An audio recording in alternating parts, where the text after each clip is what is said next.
All right, what's up, YouTube? Your boy Crypto Tone coming at you with another video. XRP Ripple today is Friday. Nothing has happened yet with the price. However, I did come across a video from this guy over here. What's his name? Cryptocurrency News, and he was able to find this guy right here who wrote on this XRP chat site, and basically he said some unknown entity moved 970 million XRP to two different accounts a few hours ago. That's almost 2.5% of the XRP not in escrow. This has to be an institutional investor unless some Ripple employees own that much. All of Jed's transactions seem to have the taco stand signature. XLM does not have this kind of investor. So I went ahead and searched that address on here on RippleScan. And then it took me to this address that it's currently in, which is KOJS here. And so 760 million of it is in this address as of today. This happened early in the morning, so I know everybody's been anxious to see what's going to happen on Friday. Sam I Am guy who did a live stream the other day for like 2 hours, over 2 hours, was basically, he's been talking about this for a week now, since Monday, about how he got information from some insiders saying something about Friday. And, it looks like something big might be happening. Now, is that enough XRP to really push the price up? I don't know. Maybe, maybe not. Right now, we haven't seen any movement yet. So I guess we just got to really wait and see. So, guys, go check out this link, xrpchat.com. And it'll take you over to this guy's page. Matter of fact, I'll put this in my description below so you guys can go ahead and check it out and see what's going on here. But again, you can go to RippleScan, and then you could just kind of search the addresses. And we'll get back to this address in a minute. But if you go to transactions here, you're going to see that 760 was moved to that wallet we were just looking at. Also, we had 200 million moved to another address as well. So the last time something big like this happened was back in September when 500 million was moved, and then it's like small movement from there. I don't even know what these must be like tests or something. But I mean, if you look at how much XRP it costs to move, look at that. For 500 million XRP, it's 0.005 XRP, which is like nothing. Same thing here. The transaction costs are like absolutely nothing for the most part. So it's insane to see how cheap it is to move Ripple across the network or whatnot. So let's take a look at this. Which one was it? It's this KOJS. That's another wallet where they're not really, they didn't have anything in here previously. If you look at it, 100 XRP. It doesn't even show here. 2 XRP, 0.0. Oh, that's nothing. That's like we just saw. And then boom, 760 million XRP. So Sam I Am did say something about sell walls, and maybe they're going to be putting up some sell walls after they drive up the price. It would make sense. However, is this enough XRP to actually do that? Maybe, maybe not. I mean, there's going to be there's going to be, I'm sure, a lot of other movement on certain wallets that are going to be, doing that as well if they want to hold this price up. But there is a lot of talk about shorting XRP right now. I mean, tons of it all over Twitter. Seeing it in Telegram groups that I'm in and whatnot. And they're all talking about shorting XRP. And I don't really know that any of the people just shorting on day trades really know what's going on in the XRP Ripple community. But, I mean, to think that they're going to drive the price down, I don't see why that would make sense. I think, it's kind of come to its time where they're ready. They're ready to make a move here. And, look, if you look at this chart here, we got a nice formation here where we still haven't broke out of this top right here around 8750 sats. So, I mean, is that enough money to blast it through all the way up to the next high, which was at around 9,300 sats, and then all the way up to the next one. I have no idea. Let's take a look at the weekly chart. We're looking here on Binance, but let's look at it on Poloniex, because Poloniex gives us a better, a better chart for the most part. I think it has more, a lot. Let's see, you got a lot longer, lot more information here for the most part. So, based on Satoshi value, XRP had hit its high back in around May of 2017. But this area here was when Bitcoin was at astronomical levels. And that's the reason why it got all the way up to $3.80 or whatnot. So back here, this definitely wasn't, USD value comparative to this. So you're looking at it on a Satoshi basis. So same thing. If we go up to this level and Bitcoin stays the same, which is what a lot of people are saying, that it's going to decouple from Bitcoin, you're only looking at, I don't know, maybe $1.50. Let's just say, what do we have, 52 cents now? So yeah, maybe $1.50, $1.60, something like that, maybe a little bit more, give or take. But that's still a bump. And look, if we can get that bump up there, and this could start the ramping up of XRP, that would be pretty much amazing. So let's get into the Ripple's $1 trillion man, guys. I want to read a little bit of this article because this blew me away the other day, and it really it kind of got me more amped up about XRP and what they're all about. So we're gonna get into this a little bit. I'm probably not gonna read the entire thing because it is pretty long, but I want to get into it just to kind of give you guys an idea of what I was reading the other day and why I'm so why I'm now so bullish. So, from an early age, David Schwartz was obsessed with doorknobs and locks. At 5, he would use a screwdriver to dismantle them, removing them from household doors so that family photos show gaping holes where the knob should be. Wow, that's funny. The function of a doorknob is to control the movement between two spaces. It's a gateway, a barrier, an obstacle. It's a control, says Schwartz. When that barrier goes away, you understand it. It sounds silly, but to me, it might as well have been magic. So listen, at 5, I was freaking throwing rocks around and kicking rocks and playing hockey and stuff. I didn't even know what a doorknob was. So big ups to these people who, do some crazy stuff from an early age. At age 48, and this is what got me, because when I saw that the patent that he had put together was put together in 1988, I said, wow, he's 48 years old. How old was he in 1988? And, that was what, 30 years ago. So he was, 22 years old, guys. So, I mean, that's crazy to think that, that's even possible. I'm sorry, 18 years old. So he was 18 years old when he put this patent together. I mean, listen, at again, like I said, at that age, I wasn't even thinking about anything, with computers and whatnot. And even back then, I mean, it was even worse because computers were a lot harder to come by in 1988.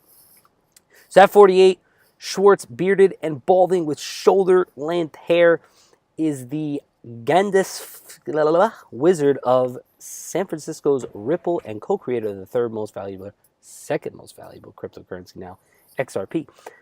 As the company's newly appointed chief technology officer, Schwartz is on a mission to dismantle and reassemble one of the biggest gateways on the planet, the one that connects nearly every bank in the world so that trillions of dollars can move from account to account. In short, Schwartz wants to disrupt SWIFT, the Society for Worldwide Interbank Financial Telecommunications, a Belgian cooperative organization founded in 1973 that counts more than 10,000 financial institutions as its members and is the ultimate middleman in banking. So as you guys know, I went over SWIFT the other day, and we'll take a look at this real quick, guys. This is a great graph that basically shows you SWIFT GPI versus RippleNet. Shows you here that it was made in 1973, and you have Ripple that came about in 2012. Basically shows you how many people or how many clients they have and whatnot. And then I think the kicker here is, of course, instant settlement. They do not have that yet with SWIFT GPI. Ripple payment does have that with XRP, and Not only do you get payment, you get that real-time settlement within 4 seconds as opposed to 30 minutes to 24 hours. So just some amazing stuff, and it really helps me, kind of form my bias here that I have for Ripple. Like, I really think that Ripple and XRP is going to be huge, just based on all of what you're seeing here. Let's say you want to transfer $5,000 from your account at JP Morgan Chase to your cousin in Bolivia. Chase sends a secure message via Swift's vast network to the receiving bank in Bolivia. Ultimately, this results in foreign currency exchanges and a transfer of funds, often via numerous correspondent member banks. The process involves regulatory oversight, compliance checks, and other layers of protections, and it is facilitated via a complex series of service agreements. Swift handles approximately 25 million such messages per day, and the result is an estimated 6.74 trillion in transfers per day. Wow. However, the Swift network is far from efficient. In an era when secure emails are transmitted instantly, and the Bitcoin and Ethereum blockchains move millions in minutes, most international money transfers take at least 3 days to settle. So again, they have instant payment, but settling dates are just too long, and that's what XRP Ripple is trying to solve here, with fees that are opaque and varied. Under Schwartz's technical leadership, Ripple would like to bring global money transfers into the 21st century. The company has recruited hundreds of the world's largest financial institutions, from UBS and BBVA to American Express and the Bank of Indonesia, to test Ripple's new tools designed to modernize the way they move money. But Schwartz, who just returned from a tour of Europe's banks, faces many obstacles. There are detractors inside the cryptoverse who doubt that Ripple's technology is what the company says it is: decentralized and not controlled by a single authority. And if persuading bankers to switch to the largely untested Ripple platform wasn't difficult enough, the company also faces competition from a host of other startups, including Stellar, a blockchain money transfer firm formed in 2014 by one of the Ripple founders. As you guys know, it was basically a fork off of Ripple for the most part. So it's pretty much the same thing, but I don't think they have the clientele that Ripple does at this point. And there's really, no one's really making a comparison. And I don't think they have the reach that Ripple as the company does. We want to create a payment network like Swift, but one where the settlement, the actual movement of the money, the actual plumbing underneath the surface would be a decentralized open network, Schwartz says. The end game is just moving money invisibly, as easy as information. So I've been saying that since I started my channel, and why I love Bitcoin so much. You could send an email from here to China in minutes. With WhatsApp, they basically took out the, they took out calling cards. Now you could call over Wi-Fi over to a different country and have it there in a matter of seconds for free. You don't even have to pay for it. It's another technology that basically took something out.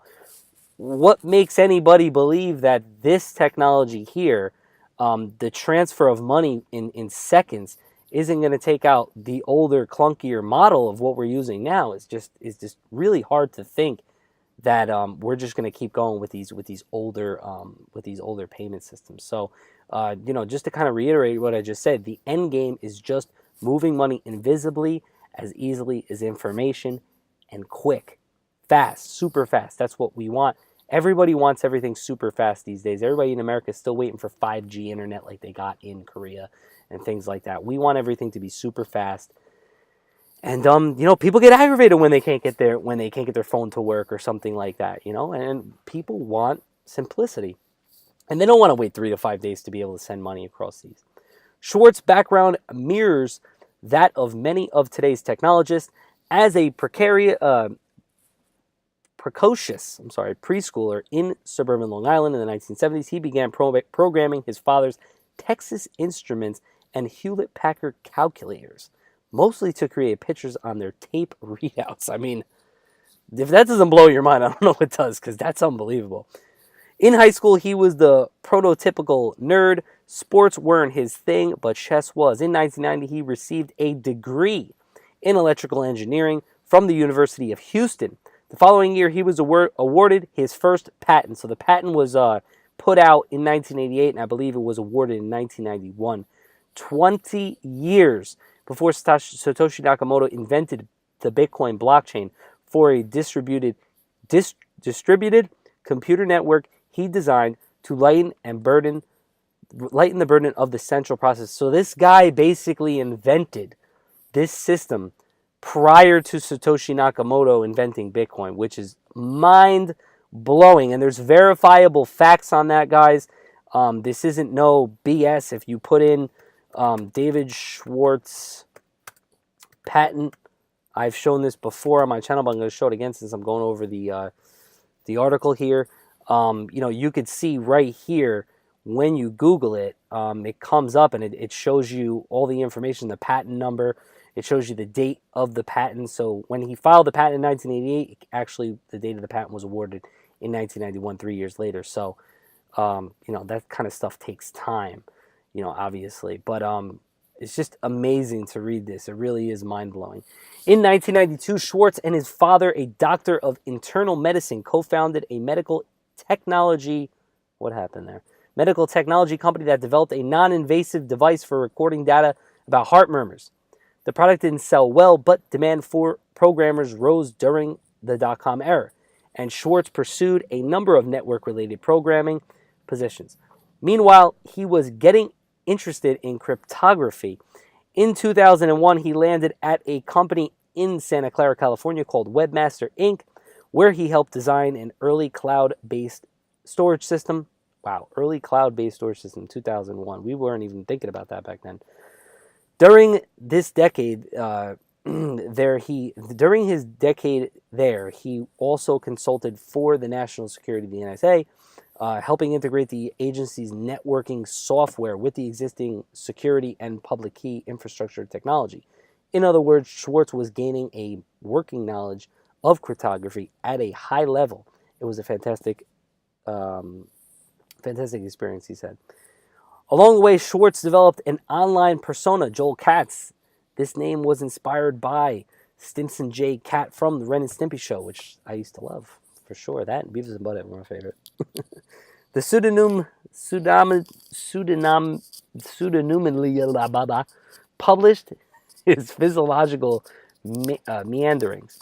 His widely read Joel Katz blog is subtitled "Democracy is Vulnerable to 51% Attack," an allusion to the tipping point at which one company could gain majority control of a cryptocurrency, no longer making it decentralized. And we're going through that now with Bitcoin Cash, with all that's going on, and all these big wigs think that they can, control everything. And it's really upsetting to see that happen in crypto, because that's exactly what we don't want.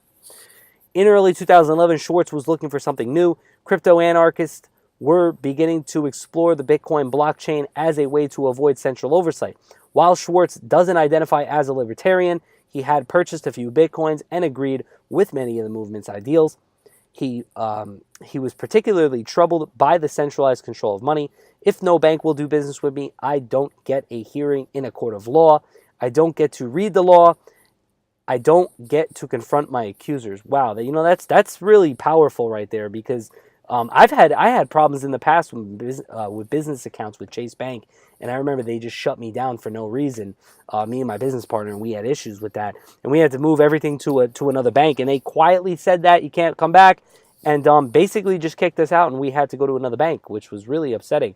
That we couldn't have a say. We called our banker, and he was like, "Look, once it gets to that level, there's nothing we can do," and I was just in shock. So. Yeah, he's right. I mean, it's just, if the bank doesn't want to do business with you, how could you actually go to the court and say, oh, they're screwing me? You can't do it. They can do whatever they want. They're the boss. They're enforcing the law in a way that doesn't have any of the normal protections that law enforcement is supposed to have. And that really psychologically bothers me. Philosophically bothers me, Schwartz says. The idea is disintermediating these shadow regulators that are not democratically accountable and are not elected but act as policemen, kind of resonating with me. That got me into the Bitcoin community, so that's pretty big. I wished I would have known, because that was back in like 2012 when I had that issue, so that would have been great if I knew about Bitcoin back then. Around this time, Schwartz met Jeb McCleb, the founder of the Mt. Gox Bitcoin exchange and an early Napster competitor called eDonkey in 2000. They met at a coffee shop where McCleb shared an idea he had called NuCoin. By the end of the conversation, the two had decided to see if they could build a financial infrastructure similar to Bitcoin that would use far less energy and dramatically reduce transaction time. So they were already thinking about how we could make a new coin, new coin, that's why they called it NuCoin, that is not going to have to, do what Bitcoin does. And I'm not knocking Bitcoin, but at the end of the day, I mean, having the issue that we're having with Bitcoin Cash right now and the fact that Bitmain and all these other big, huge mining farms that have come about control everything, it really makes it more centralized than decentralized at the end of the day, just based on all these factors that come about. But a lot of these new currencies that are coming out, like XRP and like TRX, these coins are using a different system called delegated proof of stake, which you don't have to mine. And you also have Ethereum trying to get into that, where Ethereum mining is pretty much not even profitable anymore. So why continue, having your system on a clunky old system that's not that's just more of a pain than easier is ridiculous. So we want to be able to use far less energy, and that's what they've done with XRP. My objective initially was just to see if it was true, said Schwartz, who stated, working on the code that would eventually underpin the XRP cryptocurrency, and then probably a month and a half later, we reached a point where I proved to him that yes, this would work, it would be possible, but we didn't know what it would be good for. It was like inventing a new material. It was really light, it was really strong. Is it manufacturable? Is it durable? Does it rust? And then once you have all those properties, is there some use case for it? So obviously back then, not as much as there is now. And I'm sure they didn't know that, but they knew that they were getting to that. McCleb and Schwartz joined forces and soon brought on another programmer, Arthur Brito, to help Schwartz finish XRP's technical architecture in 2012. While Schwartz and Brito wrote the code, veteran tech executive Chris Larsen, who previously worked at Prosper Loans, joined Ripple as the first chief executive. Larsen quickly set out to recruit hundreds of global banks to test early versions of Ripple's technology. In 2014, McCleb became disgruntled and departed, forking and copying XRP's code to start the rival Stellar. So that's XLM, guys. Schwartz went on to help build two financial tools that will become Ripple's first core products, XVIA and payment interface designed to let users send payments globally with increased transparency, and Xcurrent, enterprise software that lets banks initiate and settle transactions by moving the transactions to a shared distributed ledger that only permissioned users can access. Ripple claimed to be able to facilitate transactions in as little as a few seconds instead of days, as we saw here, guys, on this comparison paper to Swift GPI, 4 seconds. I mean, unbelievable that we have something like this nowadays, or unbelievable that we haven't had it yet. Now we do, as of today. So it didn't take long for the banks to see the potential in what Ripple was creating. In 2015, Ripple formed the RippleNet Committee, an advisory team made up of major banks, including Bank of America, Merrill Lynch, Japan's MUFG Bank, Standard Chartered Bank, Westpac, and Spain's Banco Santander, which invested in Ripple and began experimenting with early versions of the payment technology. Banks' interest in Ripple coincide with the general excitement bubbling up around Bitcoin in 2016 and 17, despite the fact that none of Ripple's early banking partners were using XRP cryptocurrency. Its penny stock price, coupled with confusion over its actual relationship to Ripple, caused XRP to soar on crypto exchanges to peak of around $3.65 in January 2018, up from 0.006 only a year before. So if you would have invested then, guys, wow, you are definitely a millionaire if you sold at the top. This gave the untested currency a market value of 140 billion, and we're nowhere near that today. However, if we could, get some movement today or tomorrow or whenever, we could get back up there. Larson, who received 9 billion XRP tokens as the CEO, saw his crypto holdings rise to as much as 60 billion, and he probably didn't sell, so that sucks. Ironically, Schwartz, Ripple's most zealous ambassador, opted for a salary and a 2% stake in Ripple instead of XRP cryptocurrency he helped create. So I don't know if that's a great move, but hey, maybe it was. To this day, Schwartz is not listed as a co-founder on Ripple, despite being employee number 2 and its chief architect. With Ripple's value at 4.7 billion and XRP market cap at 13 billion, as of today, it's about 20 billion, just about. Schwartz's net worth is estimated to be about $90 million. So that's a fortune right there, guys. I wish I was that guy right now. For a company on a mission to become the connective tissue for global banks, the location of Ripple's ultra-modern headquarters is in San Francisco's financial district. Couldn't be more auspicious. In order to reach the offices, one must first pass through a grand archway that resembles something from Italy's Medici era. On either side are the offices of Bank of America and U.S. Trust. Schwartz, centrally located open desk plan, is on the second floor. 2 flat panel displays and a black origami keyboard are all you will find. Wow. So that's pretty cool. To date, Ripple has introduced 3 important products, XVIA, XCurrent, and the newer XRapid, which aims to address an age-old problem facing international banks. Most large banks are forced to maintain local currency accounts around the world for use during money transfers, and that's what we were talking about, guys, those Nostro and Vostro accounts that these banks have to hold this stale money for basically whatever SWIFT system that they're using now. With XRapid, you don't need that. It says it right here. XRapid frees up this capital and lowers costs by substituting the local currencies with XRP cryptocurrency. Importantly, while only permissioned institutions can use Ripple's products, XRP is designed to make it easier for banks to use the XRP cryptocurrency, which anyone can buy, and the XRP platform on which anybody can build. In this way, Ripple hopes to transform XRP into a decentralized reserve currency for international banks. So, I mean, guys, what they're going after is massive, massive. The adoption of Ripple products has been modest so far. Spain's Banco Santander, which happens to have a seat on Swift's board of directors, has launched a retail mobile app called OnePay FX using Ripple's XCurrent payment product. The smartphone app allows customers to move money between 4 pilot countries: Spain, the United Kingdom, Brazil, and Poland. So that's huge right there, guys. And I'm sure they're able to do it really quick. Ripple's XRapid product has also won some converts. Mercury FX, a London-based foreign exchange firm that offers clients an alternative to banks when sending and receiving international currencies, will soon move from its pilot XRP program to live production. Swift has had the monopoly for so long, says Mercury's CEO, Alistair Constance. Why haven't they been passing down the cost and time savings?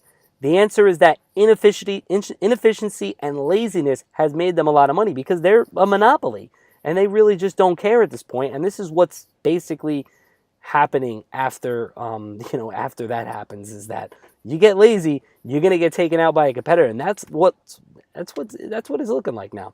Ripple isn't the only blockchain startup that is after Swift.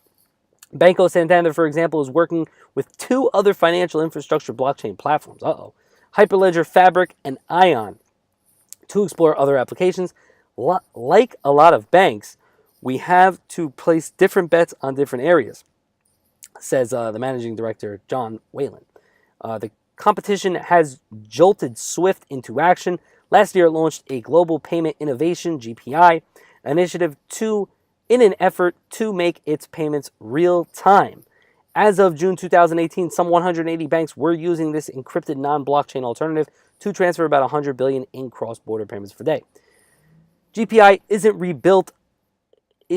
a rebuild of their entire back office, says Harry Newman. Swift's global head of banking, Fabian Vanderblah, a former head of Swift Global Securities, adds that the issue isn't whether Ripple's technology works, but whether it saves banks more money than it costs, and which we believe it does. So I don't see how they're, if a bank is using XRapid, I'm sure they're seeing that they're getting having savings there. So that's pretty big. He mentions a project completed in 2015 when the European Central Bank launched a new platform for linking 20 central security deposits, CSDs, to process. Took 7 years and estimated cost of $400 million. Wow. It's a bit like heart surgery. You need to move things so that the system still works during the transition, and that's where the cost is. So we read that already. Schwartz dismisses such objections. When you try to update a legacy system, you tend to be pressured to keep things as opposed to replacing them. So the system already works. You don't put a part on it. If you're not having a leak on your pool, and you see a little bit of a leak, instead of fixing, you replace the whole thing, you might get another leak. I've had that issue before. And maybe some of you who own a pool have the same issue. I think the clean sheet approach is almost always going to produce a better design at a lower cost. So brand new system, we're going to destroy you, whatever you're doing, and it's game over. So that's basically what they're saying. With more than 10,000 banks in Swift's network, Neumann is hopeful that he can transition all of Swift's members to its new system, GPI, by 2020. While GPI isn't necessarily a Ripple killer, it presents another serious hurdle for Ripple to clear. So basically, all these banks are using this Swift system, and they already have a relationship with Swift. Why are they going to go and change to Ripple when they're already working properly? Well, the way I look at it is that some banks are going to say, you know what, fuck it, we want to get those savings. We want to bring those savings over to our customers, and they're going to do it. And then they're going to see that, look, these 100 banks are saving a shit ton of money. People are transferring their money over there, as opposed to these people that are still using this clunky old system with Swift, and it's not getting the money there in a timely fashion. So in May, as if to acknowledge his being overlooked in Ripple's original creation story and hierarchy, Schwartz was discreetly named Chief Technology Officer of the company he helped build from scratch. As CTO, Schwartz will report to CEO Brad Garlinghouse, but in terms of Ripple's technological vision, he is in charge. David's not the guy who is going to require a lot of micromanagement. Garlinghouse says, Chris Larsen, Ripple's executive chairman, adds, he's, if not the soul, he's a key part of the soul of what we are trying to do here. So, I mean, it's just amazing information in this article. This video's getting a little too long. So, guys, if you want to read the rest of this, you could be my guest. I'm going to link this below for you guys. Great article, a lot of good information from it. I really just think that, it just makes a lot of sense. Once banks see that it's working, other banks are going to FOMO in. And that moment is now. That moment is now where banks are starting to use it. And some banks are going to cut off from Swift. We already know that. They're going to go with Ripple. They're going to use XRapid. And they're going to be the test dummies. And if the test dummies do really good, you're going to be beating out a lot of banks. And if they're beating out a lot of banks, those banks are going to want those savings too. So they got big decisions to make, because I believe if they want to get with Swift now, they have to sign up on a yearly basis or whatnot. So they're already going to lose a lot of banks to Ripple to use the XRapid system. And you can bet your ass there's going to be a lot more around this time next year as well. So hope you liked the video. If you did, comment below. Let's talk about it. Like, subscribe, turn on post notifications. Holla at your boy. Peace.